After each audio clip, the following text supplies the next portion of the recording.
تو حضرت علی جب کسی کے بھائی نہیں بنائے گئے تو رو ہی پڑے. اتنے دلیر بندے تھے، پر بھائی کی ضرورت بندہ اتنی محسوس کرتا ہے، اس کو بھائی سے لگاؤ اتنا زیادہ ہوتا ہے کہ مولا علی رو پڑے. مشکات میں موجود روئے. حضور نے فرمایا کیوں روتے ہو؟ عرض کی حضور آپ نے سب کو ایک دوسرے کا بھائی بنایا ہے، میں رہ ہی گیا ہوں، مجھے کسی کا بھائی نہیں بنایا. اب وہ آنسوؤں میں لپٹی ہوئی وہ بات حضرت علی نے عرض کی تو محبوب نے فرمایا علی انت اخی فی الدنیا والآخرہ. فرمایا علی تو میرا بھائی ہے، اور نرا دنیا میں نہیں، تو دنیا اور آخرت میں میرا بھائی ہے. تو میرا بھائی ہے دنیا میں بھی اور آخرت میں. تو حضرت مولا علی شیر خدا کرم اللہ تعالی وجہہ الکریم کے جو فضائل ہیں، جو ان کے خصائص ہیں، ان کی جو فضیلت کی باتیں، میں نے جیسے کہا کہ انہیں بڑی زیادہ دلچسپی تھی میدان جہاد سے، شوق شہادت ان کا دیدنی تھا. ایک موقع پر نبی پاک صلی اللہ تعالیٰ علیہ وسلم نے ارادہ فرمایا کہ حضرت علی کو اپنا نائب بنا کے مدینہ منورہ میں چھوڑ کے جایا جائے. محبوب کریم علیہ السلام جب بھی تشریف لے جاتے تھے تو کسی ایک کو نائب بنا کر مدینہ منورہ میں چھوڑ جاتے. حضرت عبداللہ ابن مختوم رضی اللہ تعالیٰ عنہ کو بھی ایک دفعہ حضور چھوڑ کے گئے. تو ایک جنگ کے موقع پر محبوب نے حضرت علی شیر خدا سے کہا کہ آپ کو میں اپنا نائب بنا کے یہاں چھوڑ کے جاتا ہوں. یہاں لوگ جان چھڑاتے ہیں، کام کا جب وقت آتا ہے، میدان میں نکلنے کا وقت آتا ہے تو جان چھڑاتے ہیں، اور وہ کہتے ہیں کہ باقی سارے کام لے لو، جب وقت مشکل آئے تو پھر ہمیں کام نہ بتاؤ. اب مشکل وقت ہے، جہاد میں جانا ہے. حضرت مولا علی شیر خدا کرم اللہ تعالی وجہہ الکریم کو حضور نے فرمایا کہ اس دفعہ میرا ارادہ بنا ہے کہ تمہیں چھوڑ کے جاؤں. تو حضرت علی کو چھوڑ کے جایا جا رہا ہے، ان کو مدینے میں رہنا ہے، میدان میں نہیں جانا. عام آدمی کتنا پسند کرتا ہے کہ میں آرام سے رہوں گا، لیکن حضرت علی کو اتنا شوق تھا میدان جہاد کا، اتنی تڑپ تھی ان کے دل کے اندر کہ عرض کرنے لگے یا رسول اللہ صلی اللہ تعالیٰ علیہ وسلم. رو پڑے، کہنے لگے حضور ساری دنیا میدان میں جہاد کرے گی اور میں یہاں عورتوں اور بچوں کے پاس رہوں گا، میں یہاں عورتوں اور بچوں کے بیچ وقت گزاروں، حضور مجھے لے کے جائیں. تو وہاں بھی حضور نے محبت کی بات سمجھائی. فرمایا علی جب حضرت موسیٰ کوہ طور پہ گئے تھے تو اپنے بھائی جناب ہارون کو چھوڑ گئے تھے، تو تم بھی تو میرے لیے اسی طرح ہو نا جس طرح موسیٰ کے لیے ہارون تھے. لیکن فرمایا یہ یاد رکھنا میرے بعد نبی کوئی نہیں، حضرت موسیٰ بھی نبی ہیں اور جناب ہارون بھی نبی ہیں علیہم السلام، لیکن وہ انہیں چھوڑ کے گئے تھے، میں تمہیں چھوڑ کے جا رہا ہوں. کہ ایک بات اپنے ذہن کے اندر بٹھانا کہ میرے بعد کوئی نبی نہیں آئے گا. تو عزیز بھائی حضرت مولا علی شیر خدا کا جذبہ جہاد. اچھا پھر میں نے دیکھا ہے جس زمانے میں میں اور آپ رہ رہے ہیں، اس زمانے میں لوگ کمزور ہوتے جا رہے ہیں نفسیاتی طور پر. ڈری ڈری سی باتیں لوگ کرتے ہیں، سہمے سہمے سے جملے بولتے ہیں، اور یہ ہر بندے کا اپنا الگ ڈر ہے. دانشوروں نے لکھا ہے کہ غریب آدمی کا ڈر تھوڑا ہوتا ہے، اور جو اونچے عہدے پہ چلا جائے اس کا ڈر، یعنی زیادہ ہاتھ اپوزیشن کے نہیں بندے ہوتے، حکومت کے بندے ہوئے ہوتے ہیں. لوگوں کو ساتھ لے کے اپوزیشن نے نہیں چلنا ہوتا، حکومت نے چلنا ہوتا ہے. تو حکومت میں جب لوگ ہوتے ہیں تو ان کے اندر کمزوری آ جاتی ہے. جب آپ بڑے عہدے پہ چلے جاتے ہیں تو آپ کی مجبوریاں بھی بڑی ہو جاتی. ہر آدمی کہیں نہ کہیں کمزور پڑتا ہے. اور ہمارے ہاں تو لوگ ذرا بیمار ہو گئے تو گئے. اور آج کل جو سب سے بڑا مسئلہ ہے وہ یہ ہے کہ لوگ کیا کہیں گے، اور لوگوں نے بڑے بڑے لوگوں کو پاگل کر دیا ہے. بڑے بڑے لوگوں کو. ہمارے علماء نے ایک بات لکھی ہے کہ ایک دفعہ نا ایک استاد صاحب سبق پڑھانے کے لیے آئے تو طالب علموں نے ارادہ کیا کہ آج استاد جی کو بیمار کرنا ہے. یہ جو آپ کے مشیر ہوتے ہیں نا ارد گرد، ان کی پڑتال بھی بڑی ضروری ہوتی ہے کہ یہ خبر کون سی لے کے آ رہے ہیں اور یہ کس طرح سے گائیڈ کر رہے ہیں. ہمیں تنقید کرنے والا بندہ اچھا تو نہیں لگتا، لیکن تنقید کرنے والے جو ہوتے ہیں وہ ہمیں نکھارتے ہیں. وہ ہماری کمزوریاں جو ہمارے اپنے نہیں نکال سکتے وہ نکال کے ہمیں بتاتے ہیں کہ تم یہاں کمزوری کر رہے، اس کا نفع ہوتا ہے. طالب علموں نے ارادہ کیا ایک دفعہ، یہ ہم جو اتنی زیادہ توجہ کرتے ہیں نا لوگوں کی باتوں پہ، لوگ کیا کہیں گے. میں کئی دفعہ دوستوں سے عرض کرتا ہوں زیادہ وضاحتیں نہ دیا کریں، زیادہ وضاحتیں دینے سے بھی بندہ کمزور ہو جاتا ہے. ہر وقت کا انداز وضاحتوں کا اور ہر وقت دفاعی محاذ پہ نہیں کھڑے رہنا چاہیے. وہ ارادہ کر لیا لوگوں نے، طالب علموں نے، کہ استاد جی کو بیمار کرنا ہے. تو استاد صاحب چنگے بھلے، اچھے بھلے، صحت مند آئے، کلاس میں داخل ہوئے تو پہلا شاگرد کہتا ہے استاد جی خیر ہے، آنکھیں بڑی سرخ ہیں. میں چل دوڑ جا بیوقوف آدمی, بالکل ٹھیک ہوں, چل کلاس میں بیٹھ. چل تھوڑا سا آگے گئے تو دوسرا شاگرد, انہوں نے اب 10-15 نے ارادہ کیا ہوا تھا, دوسرا کہنے لگا خیریت ہے, بڑے کمزور کمزور لگ رہے ہیں. اس نے کہا میں بالکل ٹھیک ہوں, کمزور کا چل دوڑ جا اپنا کام کر. وہ تیسرے کے پاس گئے تو کہنے لگا استاد صاحب خیر ہے, آپ کے تو مجھے ہاتھ بھی کامتے دکھائی دے رہے ہیں. اس نے کہا اچھا واقعی. اب چوتھے نے بھی یہی بات کی, پانچویں نے یہی بات کی, تو آدھا گھنٹہ گزرا تو استاد جی کو سچ مچ بخار چڑھ گیا, تو چھٹی پہ چلے گئے. کیوں؟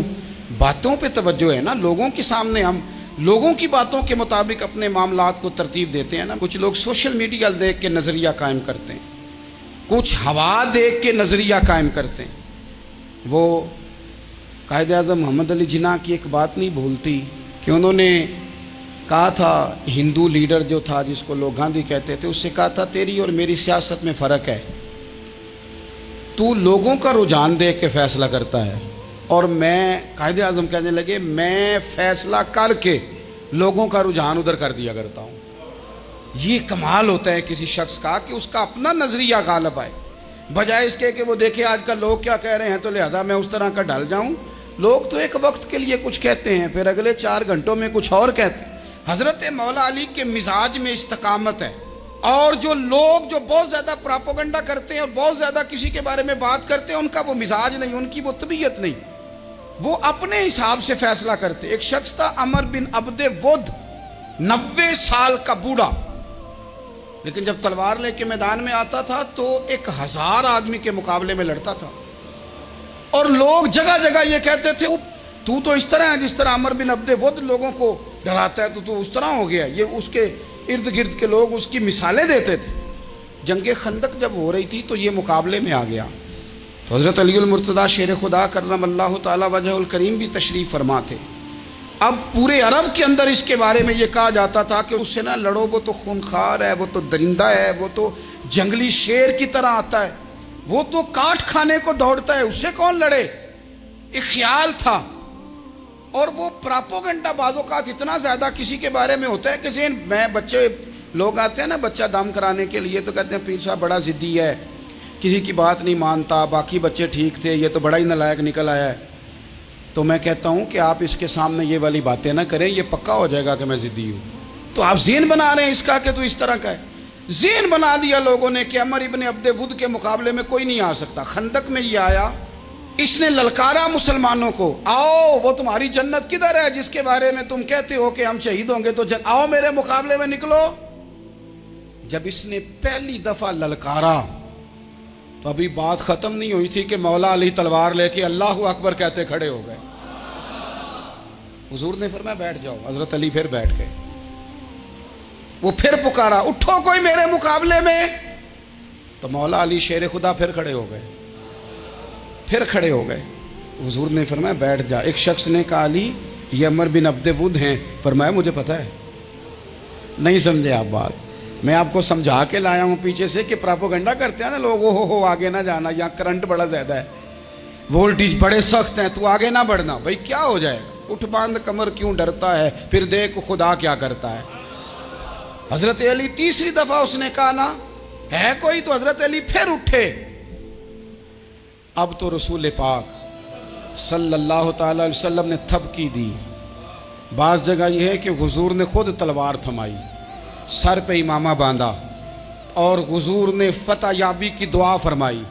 حضرت علی گھوڑے پہ بیٹھے نکلے, اور جب اس کے سامنے گئے تو جا کے کہنے لگا میرا پتہ ہے. حضرت علی فرمانے لگے تو اپنا چھوڑ, میرا پتہ ہے تجھے, مجھے تو جانتا ہے. کہنے لگا میں 1000 کے مقابلے میں اکیلا لڑتا ہوں.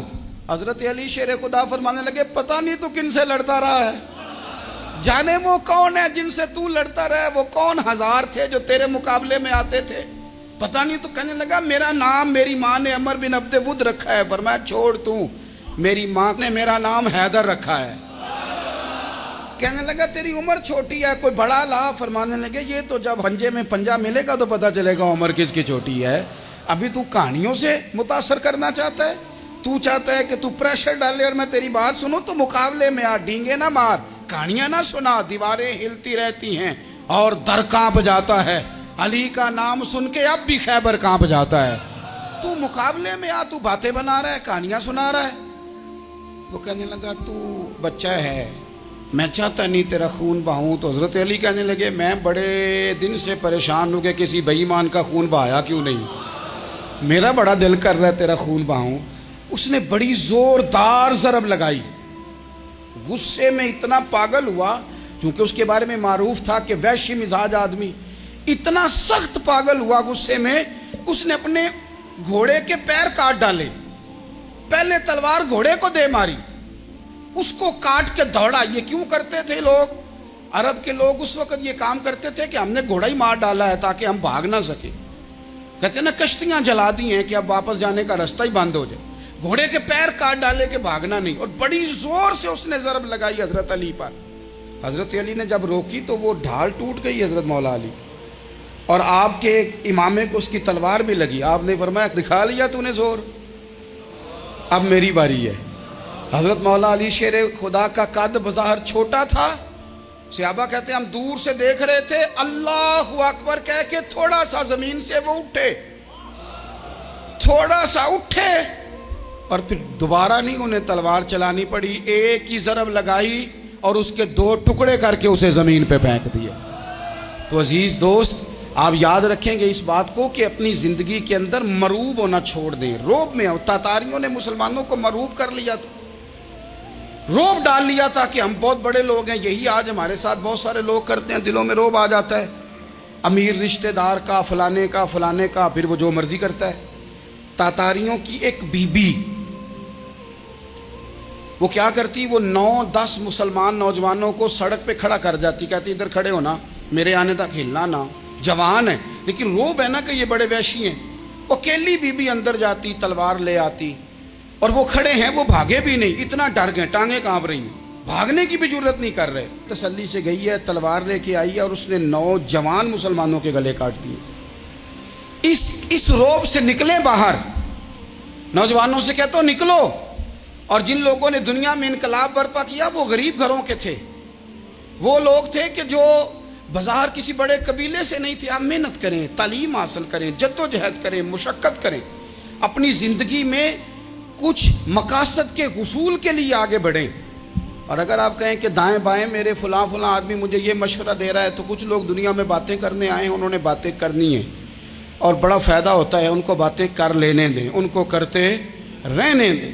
کام کرنے والا بندہ کام کرتا ہے اور کرتا ہی چلا جاتا ہے، وہ منزل تک پہنچ جاتا ہے۔ تو حضرت علی کے مزاج میں دلیری ہے، ہمت ہے، ایک بات، اور دوسری بات دانائی، حکمت۔ یہ جو ہمارے فیصلے ہیں نا جذباتی، اور جناب آج فلانے نے یہ کہہ دیا تو میرا پروگرام یہ بن گیا، تو پھر کل کسی نے اور کچھ کہہ دیا تو میرا پلان اور بن گیا۔ میں سب سے زیادہ ان لوگوں کے حق میں پریشان ہوتا ہوں جو سویرے کچھ اور کہتے ہیں، دوپہر کو کچھ اور کہتے ہیں، شام کو کچھ اور کہتے ہیں۔ بھئی آپ کا کوئی نظریہ ہونا چاہیے، کوئی ویژن ہونا چاہیے زندگی میں، آپ کے اندر کوئی حکمت اور دانائی ہونی چاہیے۔ اس کے لیے کیا کرنے کی ضرورت ہوتی ہے؟ اس کے لیے ضرورت ہوتی ہے کہ آپ کا ذہن ایک طرف ہو۔ میرے اسلاف فرمایا کرتے تھے زندگی میں ایک کام کر لو پر صحیح کر کے کر لو۔ ہم نے تو سارے کام کرنے ہیں۔ آج کل ہر بندہ صحافی ہے، ہر بندہ تجزیہ نگار ہے، ہر بندہ سیاستدان ہے، ہر بندہ ہی مفتی ہے، ہر بندہ ہی جناب واعظ ہے، ہر بندے کے پاس ہی کچھ مسئلے۔ اس کا نقصان یہ ہے کہ کسی کے پاس بھی کچھ نہیں۔ وہ کسی درویش نے کہا تھا کہ جب سب لیڈر ہوں تو سمجھو کوئی لیڈر نہیں، کیونکہ سارے جو لیڈر ہو گئے۔